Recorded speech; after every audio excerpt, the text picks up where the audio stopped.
Just in, Her Royal Highness Princess Leonor honored by presidents, kings, with her new crown. The chandeliers glisten. The air feels heavy with history. Every eye turns toward the young Princess of Spain. But then, something happens that no one expected.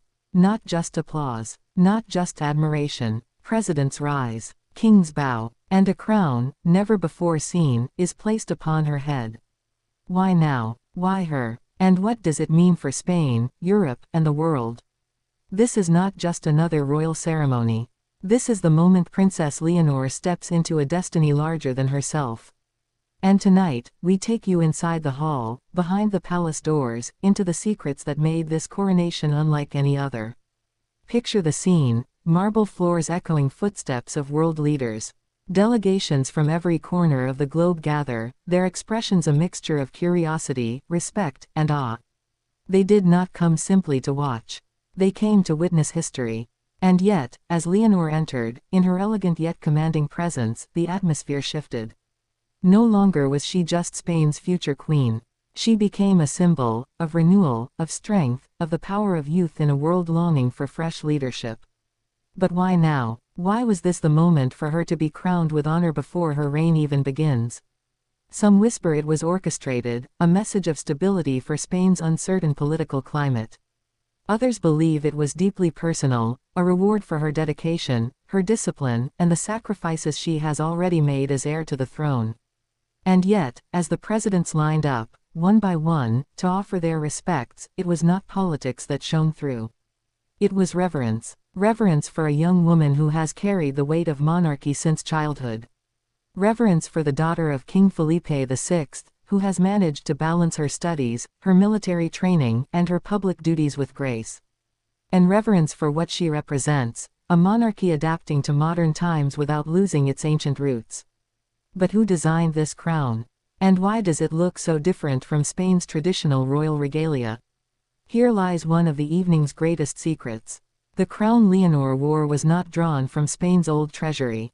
It was newly forged, a creation blending Spanish craftsmanship with symbolic jewels donated by other monarchs.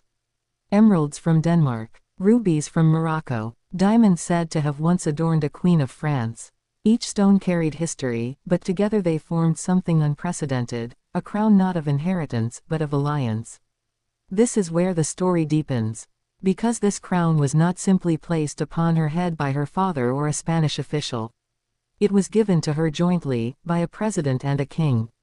One representing democracy, the other monarchy. Together, they declared her the bridge between the old and the new. And yet, as the ceremony unfolded, whispers filled the hall. Could Leonor truly handle this responsibility? At just 18, was she ready to bear not only the crown of Spain but the expectations of an entire continent?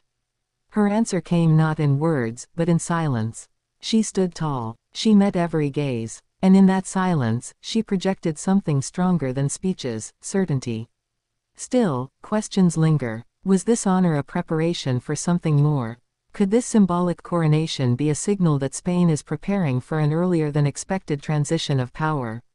Some royal analysts argue yes, that King Felipe is setting the stage for Leonor's reign sooner than anyone predicted.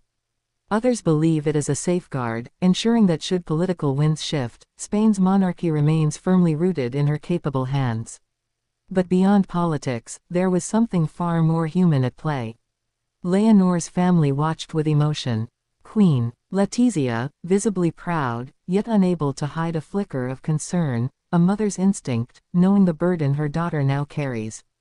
Her sister, Infanta Sofia, standing close, her eyes shining with admiration and loyalty. And King Felipe himself, a man torn between pride and the bittersweet knowledge that his daughter's childhood is truly over. The applause grew louder. Leaders stood shoulder to shoulder. Cameras flashed. And yet, in that great hall, the moment felt strangely intimate. One crown, one young woman, one future. But here is where the mystery takes a new turn. After the ceremony, some attendees claim they overheard discussions of future alliances, both political and personal. Could Leonor's crown also signal upcoming royal unions, perhaps a marriage aligning Spain with another powerful European dynasty? Already, speculation points toward Denmark, with whispers of Prince Christian resurfacing once more. But others suggest her crown symbolizes independence, a statement that Spain will forge its path under her leadership, free of external influence. The debate continues. Was the crown a gift of honor, or a challenge? A recognition of her strength, or a test of her endurance? Whatever the case, Leonor accepted it with the composure of a sovereign already ruling in spirit, if not yet in law. And here's the truth few dare to say aloud: this night may have marked the unofficial beginning of her reign. The world watched. The world honored her. And whether Spain admits it or not, Leonor stepped into her crown not as a princess, but as a queen in waiting, already shaping the destiny of her nation.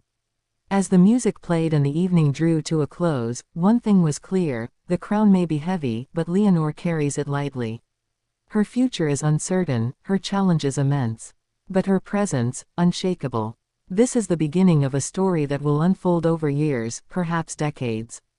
But tonight, it began with a crown, presidents, and kings.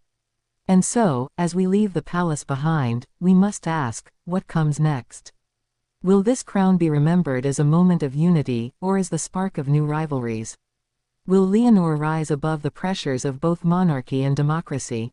Or will the weight of history prove too heavy, even for her strong shoulders? One thing is certain: Spain, and the world, will never forget the night Her Royal Highness Princess Leonor was honored by presidents, by kings, and by a crown unlike any other.